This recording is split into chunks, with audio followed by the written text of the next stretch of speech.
श्री शिवाय नमस्तुभ्यम। दोस्तों, आप सभी लोग जानते हैं कि 24 जून 2024 को है आषाढ़ महीने का पहला सोमवार। दोस्तों, आषाढ़ का महीना है और पहला सोमवार है, मतलब भगवान शिव जी का सबसे प्रिय दिन है। और दोस्तों, इसी सोमवार के दिन किए जाने वाला पंडित जी द्वारा बताया गया गमले में शिवलिंग बनाने वाला उपाय भी है, जिस उपाय को दोस्तों जो भी व्यक्ति करता है भाई उसकी सारी मनोकामनाएं पूर्ण होती हैं, उसके जीवन से दुख और परेशानियां भी दूर होती हैं। पर दोस्तों, ये गमले में शिवलिंग बनाने वाला उपाय आखिर आपको करना कैसे होता है, किसको करना होता है, किस समय करना होता है, कहां पर करना होता है, ये सारी जानकारी इस उपाय से जुड़ी हुई हम आपको इस वीडियो में देंगे। और इस उपाय को करने के बाद निश्चित सी बात है कि आपको 15 दिन के अंदर इस उपाय को करने का फल मिल जाएगा। ज़्यादा से ज़्यादा अगर हम बात करें तो 2.5 महीने के अंदर आपको इस उपाय को करने का फल मिल जाएगा। मतलब आपकी जो भी मनोकामना है वो पूर्ण हो जाएगी। आपकी जो भी दुख और परेशानी है जिसके लिए आप लोग अपना यह वाला उपाय कर रहे हो, भाई आपकी वह भी दुख और परेशानियाँ भी दूर यहाँ पर ज़रूर हो जाएगी। ठीक है, तो चलो दोस्तों, अब हम जानते हैं इस उपाय के बारे में कि आपको आखिर इस गमले में शिवलिंग बनाने वाले उपाय को करना कैसे है। ठीक है, तो सबसे पहली चीज़ दोस्तों, ये वाला जो उपाय है ये बहुत ज़्यादा विशेष है और ये बिल्कुल एक तरीके से आप कह सकते हो कि ये नया उपाय है। और जो भी व्यक्ति नए उपाय को पहले सुनते हैं और पहले करते हैं,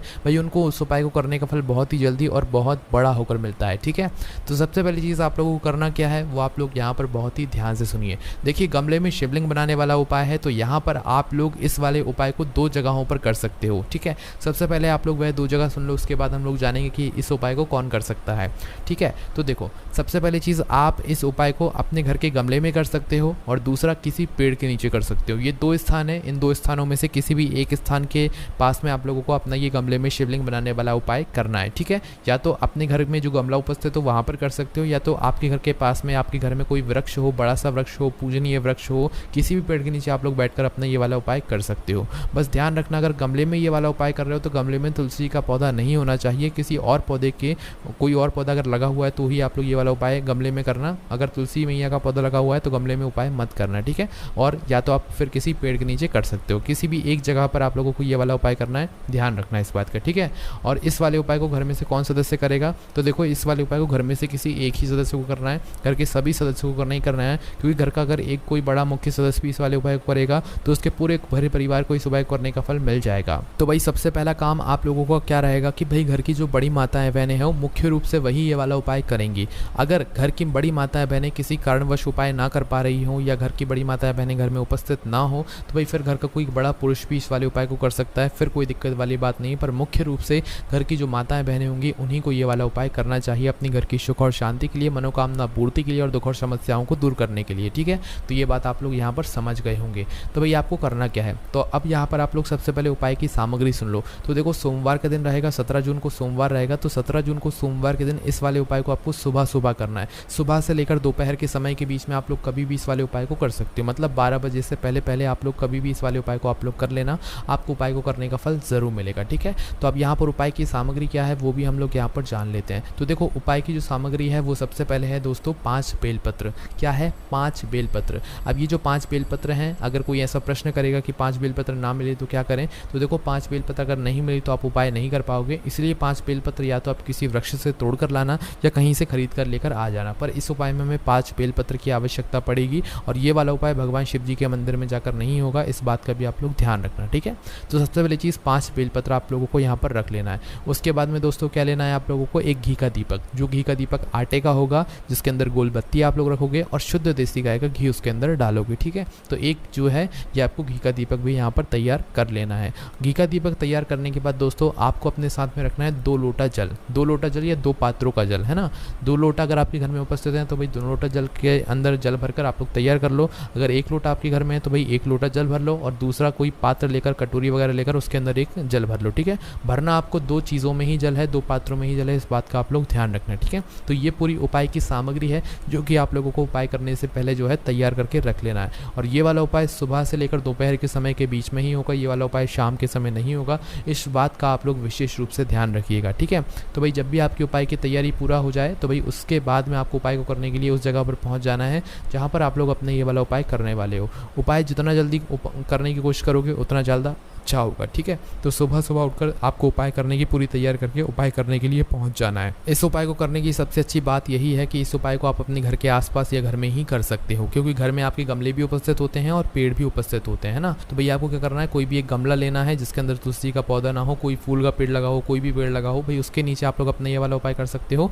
या तो किसी एक बड़े से पेड़ के नीचे जाना, चाहे बेलपत्री का हो, चाहे आम का हो, चाहे वो भी का हो, अमरूद का हो, किसी भी चीज़ का हो, पूजनीय वृक्ष हो, बेलपत्र, पीपल वगैरह का किसी का भी वृक्ष हो, भाई उस पेड़ के नीचे आप लोग अपना ये वाला उपाय जाकर कर सकते हो, है ना। तो करना क्या है, सबसे पहले वहाँ पर जाकर बैठ जाना है। पेड़ के नीचे उपाय कर रहे हो तो पेड़ के नीचे जाकर बैठ जाना है, गमले के पास में कर रहे हो तो पास में वहाँ पर बैठ जाना है। और बैठने के बाद सबसे पहले क्या करना है, आप लोगों को उसी के नीचे या उसी गमले की मिट्टी में या उसी पेड़ के नीचे की जो मिट्टी है उससे एक पार्थिव शिवलिंग का निर्माण करना है। पार्थिव शिवलिंग का निर्माण करने के लिए आपको कुछ ज़्यादा मेहनत करने की ज़रूरत नहीं है। मात्र जो गमले की मिट्टी है या जो पेड़ के नीचे की मिट्टी है उसे अपने सीधे हाथ की हथेली से थोड़ा ऊपर की ओर उठा लेना और एक पार्थिव शिवलिंग का आप लोग स्वरूप दे देना। बस इतना ही आपको करना है, इसके अलावा कुछ ज़्यादा नहीं करना है ना। तो थोड़ी सी मिट्टी को ऊपर की ओर उठाकर आप एक पार्थिव शिवलिंग बना लेना। ठीक है, आप चाहे ये उपाय गमले के अंदर करो या तो पेड़ के नीचे करो, विधि एक सी ही रहेगी, इसमें कोई भी बदलाव नहीं रहेगा, है ना। तो भाई सबसे पहले आप लोग पार्थिव शिवलिंग का यहाँ पर निर्माण कर लेना, है ना।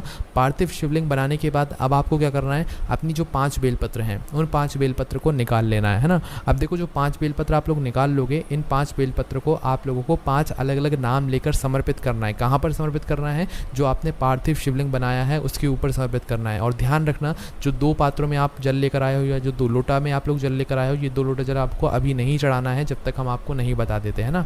तो पहले आपको अपनी वह 5 बेलपत्र निकालना है और उपाय को करते समय सीधे हाथ का विशेष रूप से आप लोग इस्तेमाल करना। तो 5 बेलपत्र निकाल कर आप अपने सामने रख लीजिएगा। और 5 बेलपत्र अपने सामने निकाल कर रखने के बाद आपको क्या करना है कि एक एक बेलपत्र आपको क्या करना है, उस पार्थिव शिवलिंग के ऊपर चढ़ाते जाना है। डंडी का मुख आपकी तरफ होना चाहिए। इस प्रकार से आपको इन 5 बेलपत्र को एक एक करके चढ़ाना है, एक साथ नहीं चढ़ाना है उसी पार्थिव शिवलिंग के ऊपर जो आपने पेड़ के नीचे बनाया हुआ है या गमले के अंदर बनाया हुआ है। ठीक है, किसी एक ही जगह पर उपाय करना है, बस हम आपको उदाहरण के लिए दोनों जगहों के बारे में बता रहे हैं ना, इस बात का आप लोगों को ध्यान रखना है। तो करना क्या है भाई, 5 बेलपत्र आपके पास हैं, सबसे पहले अपनी पहली बेलपत्र निकाल लो। ठीक है, हर एक बेलपत्र को चढ़ाने के बाद शिव जी की 5 बेटियों में से एक एक का नाम आपको बोलते जाना है। पहले हम आपको एक साथ नाम बोलकर बता देते हैं शिव जी की 5 बेटियों का। जया, विषहरा, श्यामली बारी, दौतली और देव, ये शिव जी की 5 बेटियों का नाम है, जिसको आपको लिख लेना है या तो मन ही मन याद कर लेना है। एक और बार हम आपको बोलकर बता देते हैं, जया, विषहरा, श्यामली बारी, दौतली और देव, है ना। तो भाई हर एक बेलपत्र को चढ़ाने के बाद आपको एक एक नाम बोलना है। जैसे हमने आपको एक नाम बोलकर बताया ना, तो पहली आपने बेलपत्र चढ़ाई तो जया बोल दिया, फिर दूसरी बेलपत्र आपने शिवलिंग पर चढ़ाई, उस पार्थिव शिवलिंग पर चढ़ाई तो विषहरा बोल दिया, फिर तीसरी बेलपत्र शिवलिंग पर चढ़ाई तो भाई श्यामली बारी बोल दिया, फिर चौथी बेलपत्र शिवलिंग पर चढ़ाई तो दौतली बोल दिया, फिर 5वीं बेलपत्र शिवलिंग पर चढ़ाई तो देव बोल दिया। इस तरीके से आपको ये 5 बेलपत्र एक एक नाम बोलते हुए उस पार्थिव शिवलिंग के ऊपर चढ़ा देना है। ठीक है, उस पार्थिव शिवलिंग के ऊपर यह 5 बेलपत्र चढ़ाने के बाद आपको क्या करना है कि भाई अपना जो 2 लोटा जल है, भाई उस 2 लोटे जल को आप लोगों को क्या करना है, इसी पार्थिव शिवलिंग के ऊपर इन्हीं 5 बेलपत्र के ऊपर आमने सामने कर लेना है। या 2 पात्रों का जो जल है वो आपको आमने सामने कर लेना है उस पार्थिव शिवलिंग के या उन 5 बेलपत्र के ऊपर की ओर करके, है ना। तो आमने सामने दोनों पात्रों को करते हुए आप उन दोनों पात्रों से एक धारा से धीरे धीरे करके इन्हीं 5 बेलपत्र के ऊपर अपने उस पार्थिव शिवलिंग के ऊपर जो है जल की धारा गिराना शुरू करना। क्योंकि देखो पार्थिव शिवलिंग तो छोटा रहेगा, वह बेलपत्र के नीचे ही हो जाएगा, तो भाई आपको जो जल है वो बेलपत्र के ऊपर ही समर्पित करना है। पार्थिव शिवलिंग का वह अपने आप ही जो है समर्पित हो जाएगा। तो दोनों पात्रों को आमने सामने करते हुए एक धारा से धीरे धीरे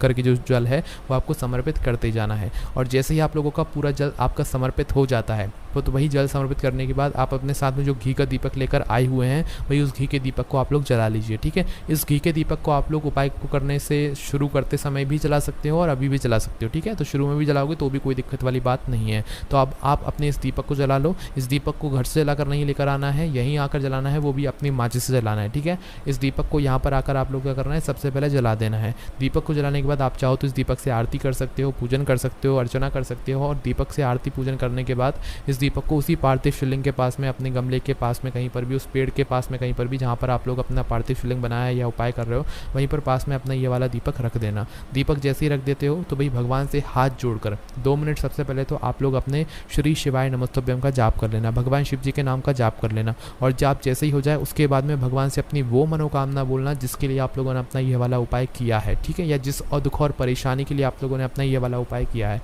अपनी किसी एक ही मनोकामना के लिए उपाय करना, अपनी किसी एक ही दुख और और परेशानी के लिए अपना ये वाला उपाय करना। घर की सुख और शांति के लिए कर रहे हो तो सीधा बोलना कि भगवान हमारे घर में हमेशा आप सदैव सुख और शांति बनाए रखना है। ऐसी आपको भगवान से प्रार्थना करना है। अपनी मनोकामना जो भी विनती है वो बोल देना है। अपनी मनोकामना और विनती बोलने के बाद आप लोगों को क्या करना है कि जो 5 बेलपत्र अभी आपने शिवलिंग पर चढ़ाई हुई हैं, भाई इन 5 बेलपत्र को आप लोगों को क्या करना है, शिवलिंग के ऊपर से उठा लेना है, मतलब उसी पार्थिव शिवलिंग के ऊपर से उठा लेना है। ठीक है, पार्थिव शिवलिंग के ऊपर से इन 5 बेलपत्र को उठाने के बाद इनको आपको घर पर लेकर आना है, क्योंकि इन 5 बेलपत्र के अंदर आपको भगवान शिव जी का आशीर्वाद प्राप्त हो जाएगा। पर उससे पहले दोस्तों इस बात का ध्यान रखना, जो पार्थिव शिवलिंग आपने बनाया है उसका आपको विसर्जन भी करना है। और जो दीपक आपका जल रहा है, जब तक वह दीपक अपने आप बुझ ना जाए, अपने आप ठंडा ना हो जाए, जब तक आप पार्थिव शिवलिंग का विसर्जन नहीं कर सकते। इसका मतलब यह है कि जब तक दीपक जल रहा है आपको वहीं पर बैठना है, और जैसे ही दीपक ठंडा होता है तो ये पार्थिव शिवलिंग का विसर्जन करके फिर आपको उठकर वहाँ से अपनी 5 बेलपत्र को अपने साथ में लेकर अपने घर पर आ जाना है। ठीक है, घर पर आने के बाद आपको क्या करना है कि भाई आपको इन 5 बेलपत्र को किसी भी एक कटोरी में या किसी भी एक अच्छे से पात्र में ले जाकर किसी अपने घर के शुद्ध स्थान पर रख देना है। अपने घर के मंदिर में रख देना है, किसी भी अच्छी जगह पर रख देना है 5 बेलपत्र को। ठीक है, किसी एक कटोरी में रख सकते हो या किसी एक पात्र में अच्छे से रख सकते हो, क्योंकि अब इन 5 बेलपत्र के अंदर भगवान शिव जी का आशीर्वाद है। और जब तक ये 5 बेलपत्र आपके घर में रहेंगी, आपके घर में सुख और शांति बनी रहेगी। आपके घर में से जो आपकी मनोकामना है वह पूर्ण होगी, दुख और परेशानियां भी यहाँ पर दूर जरूर होंगी। बस दोस्तों यहाँ पर ये वाला उपाय पूरा हो जाता है। अब दोस्तों यहाँ पर बात ये भी आती है कि भाई इन 5 बेलपत्र का हमें करना क्या है। तो देखो, इन 5 बेलपत्र को आपको कम से कम 2.5 महीने तक रखना है। वैसे दोस्तों अगर आपकी बेलपत्र ज़्यादा सूखने लग जाएँ तो भाई आप इन बेलपत्र को आप विसर्जन कर सकते हो किसी बहते हुए जल में। ठीक है, इस बात का आप लोग ध्यान रखना। जब भी आपको ऐसा लगे कि भाई नहीं अब हम इन बेलपत्र को नहीं रख सकते, ये ज़्यादा सूख रही हैं, तो फिर आप इन बेलपत्र का विसर्जन कर देना। वैसे 15 दिनों के अंदर आपको इस उपाय को करने का फल मिलना शुरू हो जाएगा, पर अगर थोड़ी देरी भी हो जाती है तो 2.5 महीने के अंदर आपको आपके उपाय का फल जरूर मिल जाएगा। बाकी दोस्तों अगर इस उपाय करने में आपको कोई भी दिक्कत, समस्या, परेशानी आती है तो उसे आप मुझसे कमेंट करके पूछ सकते हैं। यहाँ पर ये वाला उपाय पूरा हो जाता है। ओम नमः शिवाय, जय भोले बाबा, श्री शिवाय, नमस्तुभ्यम।